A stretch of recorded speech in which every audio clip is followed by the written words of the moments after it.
listening to the Leading Hope podcast. My name is VJ Williams, here with my friend and pastor Kevin Jack. Thank you for joining us and taking time out of your day to become a better leader. We release a new episode every Wednesday.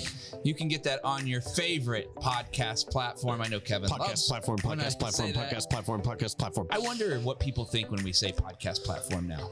But if you're new, we do want you to download that on YouTube, Instagram, Facebook. Send it to a friend, and please rate and review or both on Apple Podcasts. You won't believe how that helps get this podcast in the hands of so many more leaders just like you, trying to get better like us every day. Visit leadinghope.online to get updates and find out more about the Leading Hope community. Today, Kevin, we are in episode 208. Yes. 208. You've titled this, What Big Reveals? Yeah. So we What big reveals? I was trying to think days like big conversation like for us right now. Church world is just like getting ready. Christmas Eve services. Yeah. Ours are we have 1 Thursday, 2 Saturday, 3 Sunday. So just kind of moving through all those pieces. That's 6. That's 6. That's fast math. That is. Good job, man. Yeah. Yeah. And there's a lot of like, so that for us, that's a big thing. Like, of course, a lot of preparation, a lot of effort, and there's a lot of good that comes when you do something that is big, when you get out of your like normal routine. So just like first to kind of make the case for that, like there's good that happens when you do something that's beyond your natural ability. Yeah. Like we say, like physically, you shouldn't always push yourself well beyond your limit, but you should occasionally push yourself. Yep. And so like one of the things like early next year, we're releasing this like spiritual version of it's like this 5-week plan to get your faith in shape. We're calling it Couch to 3.571K. Yeah. So we've got this thing coming out, and I was looking at like actual Couch to 5K programs. Okay. And there's like typical Couch to 5K programs are like 3 days of easy stuff, and then 1 day where you have to push yourself. That's and you're not like massively overexerting yourself every single time. Yeah. And so I just like first want to make the case that like, hey, big is good. It's good to do things that you go. You talked about this when we first started doing a Super Bowl Sunday. Yeah. How it pushed the production and tech team. Would you talk about that for a second? Yeah, it was so when you think Super Bowl, you're like, this is a big deal, right? Like how many, I mean, just alone the commercials themselves are a gazillion dollars in between, right? And you're like, well, the people are everyone's watching, so it's going to be important, and we want to just, cash in on that opportunity. For us, it was like, oh, wait, we're going to do all these like stingers, like which is just a word for fancy transition in between segments, right? But like all any these non-production person is like, like what are you doing to you just let a bunch of bees in your place? That's exactly right. Nerd. But like it was just one of those opportunities that we said, okay, we're gonna do this, and they're like, oh, we're gonna do that. And it's like, yeah, but let's wrap our heads around it and let's see what we're actually capable of. Yes. What are we actually capable of doing? Not what what someone else did. What are we actually capable of doing? And we found out that we're actually capable of way more than we think we're actually able to accomplish. It's good. Yeah. That's a huge, and like, I remember you talking about, just saying like every time we did it, it pushed the limit on what you thought you could do. So then when you entered back into the every week, you now had a stretched it beyond, and like the kind of like the best way, if I say like if you've ever like stretched out a piece of clothing, which usually doesn't have a good connotation. Yeah. So I mean like, but at first it may be like too tight. Yeah. And you stretch it out once, it'll shrink back a little bit. Right. But it'll be beyond what it was before. Yeah, and these big things, big reveals like that is an opportunity to change the bar. The bar is no longer here. It was here. Yeah. You leveled it up to here. You went way up here, but it brought it back up. Yep. And that's just what those things do. So I just first want people to know, like, that's the benefit of big. Yeah. Like if you have a big goal, a big event, something like that, physical training, you go through something really hard. Yep. That's the benefit of it. But one of the things that I've just noticed, and sometimes it like messes with me personally, and this is what I want to get into, is the idea of what big reveals. It doesn't just reveal your lack of ability. It doesn't just reveal, like, people focus on that, like, well, we tried this, now we could do this better, we could do this better. Yeah. The thing that it is actually revealing is your level of preparation adequate or inadequate? That's good. And so that's kind of where I want to spend our time. And I get into, like, we have so, like, typical service, I'll put content together. We'll do a creative meeting with a larger group that's tied in different pieces, stuff like that, so people are a part of the conversation. We'll filter out those ideas. We'll get in another meeting in which we'll decide which ideas we're executing, what's the order flow. I mean, obviously, I'm being a little shorthand, like, there's a lot of prayer, there's a lot of other pieces in this. Right. I'm just describing the logistical steps of the process. We'll put the service in order. We'll probably check it 2 or 3 different times, see what has changed, see where we are culturally, what's changed. And then we actually get to the spot where, like, Sunday comes and we invite people into a gathering and we walk through the service. And I think there gets this thought of, like, we've got a big service, and so we have to do more, like, we have to change our preparation. Yeah. And I think what is actually true is to go, like, when you go big, what you have revealed is, are your existing models of preparation, are your existing, like, is that process, is it adequate, or is it the current limit for what you have? And I think people, they lose their focus on the preparation piece, because they'll go, since we're going to do this huge, we got to do all these other things. And to go, no, like, maybe you should, but it's revealing this is what you should have been doing all along to carry a level of quality. That's so good. And, you know, it also reveals what you think about your own ability to get things done, right? Yeah. And you have to adjust that over time. I know that when we have a whole calendar of stuff, the first thing is you look at it and you go, oh, that's a lot. Yeah. But it really is only, it's only based on the preparation that you actually have created to get to where you want to go. So for me, it's like, I'll just say it like this. One of my big prayers for our unreasonable offering, the thing that I said, the big step I'm taking, is I'm asking God to help me be the most disciplined I've ever been in my life. That's great. Not for me, so I can actually do what he's asked me to do. Yeah.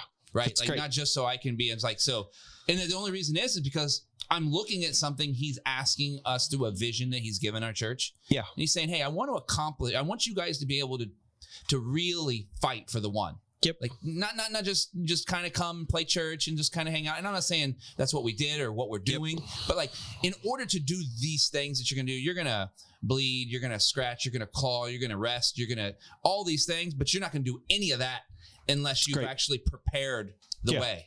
And I think where I really want to draw people's focus today is, like, certain things when you go bigger will be more work. Absolutely. It will be more effort.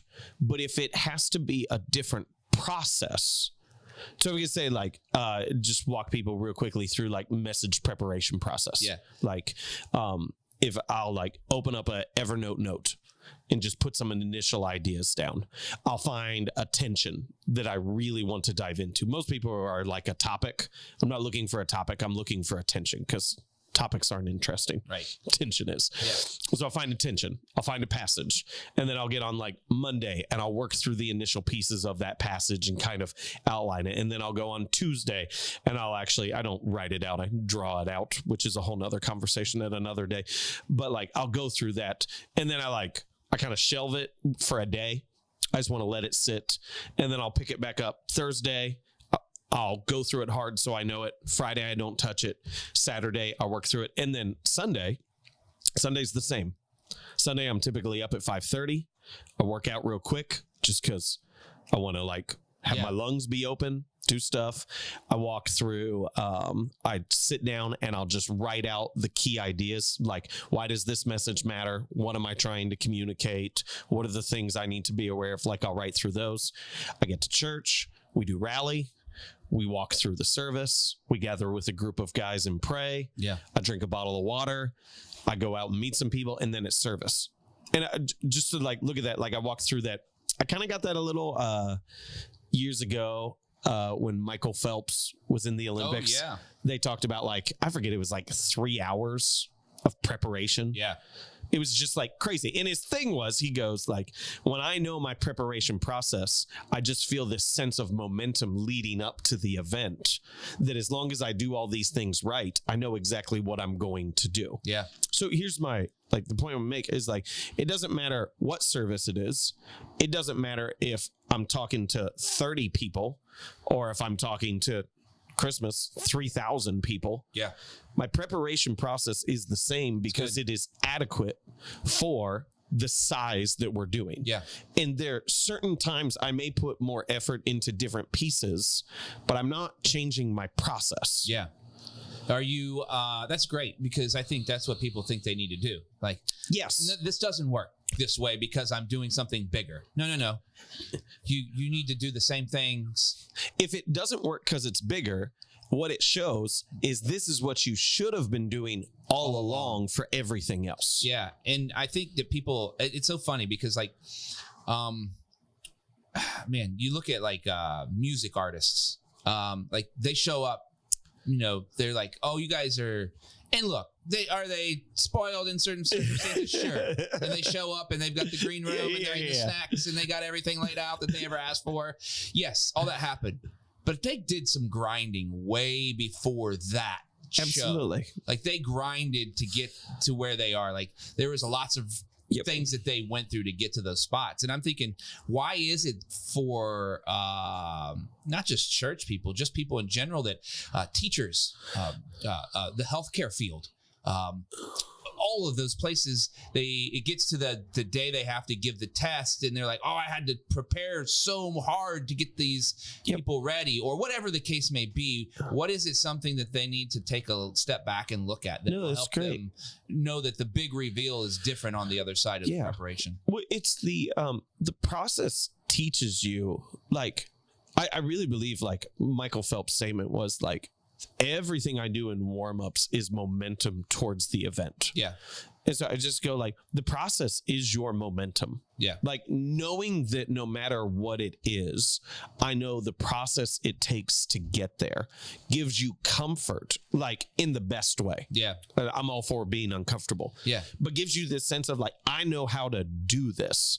And what I continuously see people do is like something big will get thrown their way.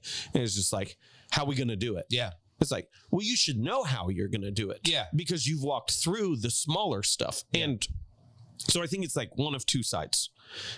Either when it's big, you either reveal that you don't know how to operate and you've just kind of been winging it all along. Or if you change your process when it's small, or sorry, I got a little confusing on that. Or the other side of it is either you've been winging it or either you've been phoning it in.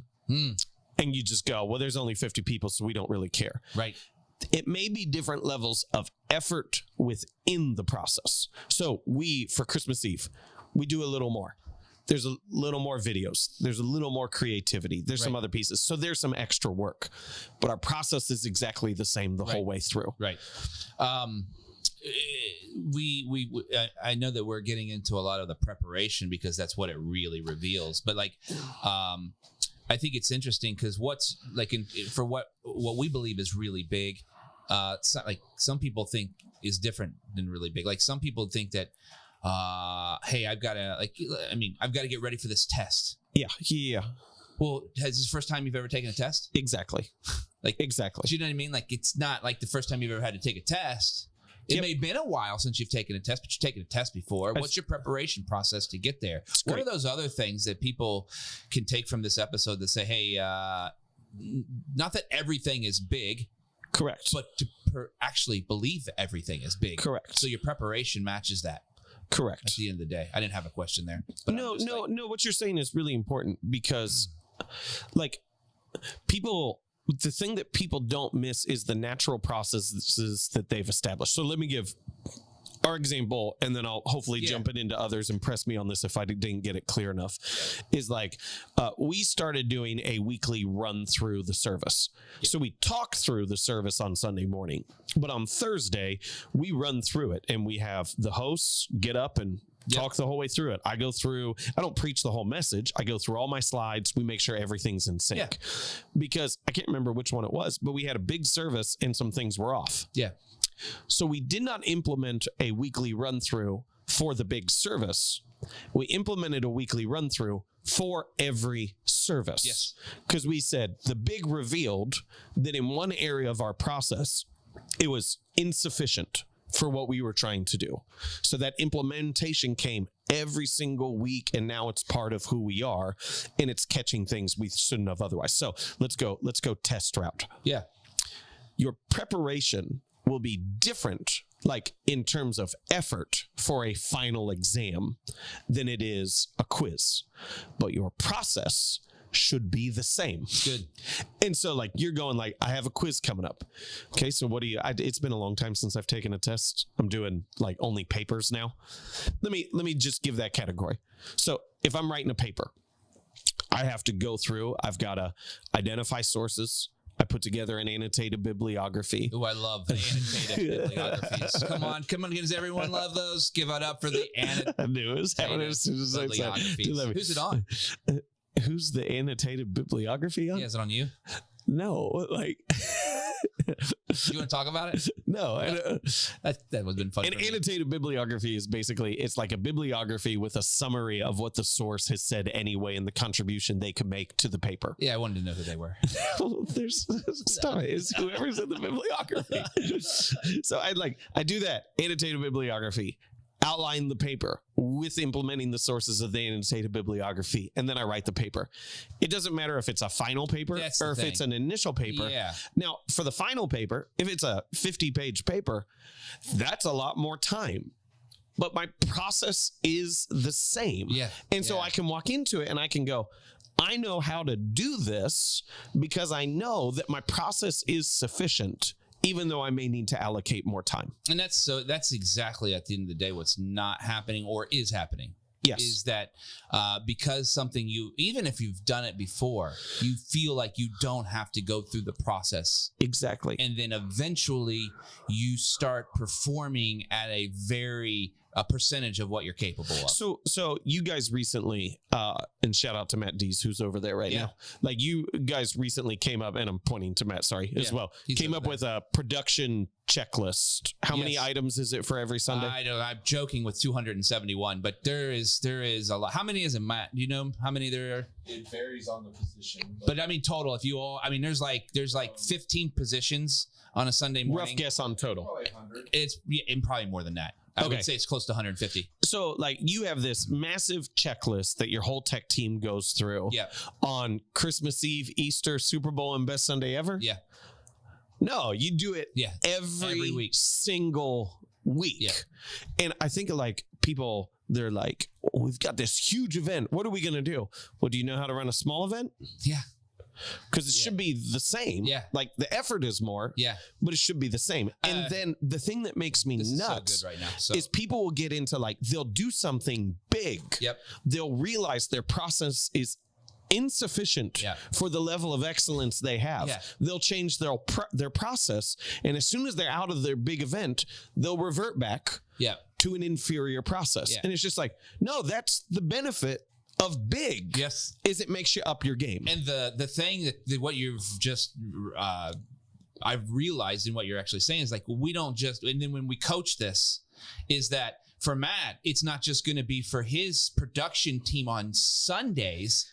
This needs to be how we teach all of our youth how to do it on Wednesdays. They need to have that same checklist. It's good. So they learn the same way, the same process. And any of our other environments should have. Why is the checklist only in one environment? Oh, it matters more because it's that. Well, I thought they all mattered. Right. Like, why are we doing it if it doesn't matter? We're okay. This one being terrible. So we only want high quality for this. And again, I'm not saying everything needs every level of creativity and effort. Can change, but the process should be the same based on what you're trying to accomplish. Exactly. We get that.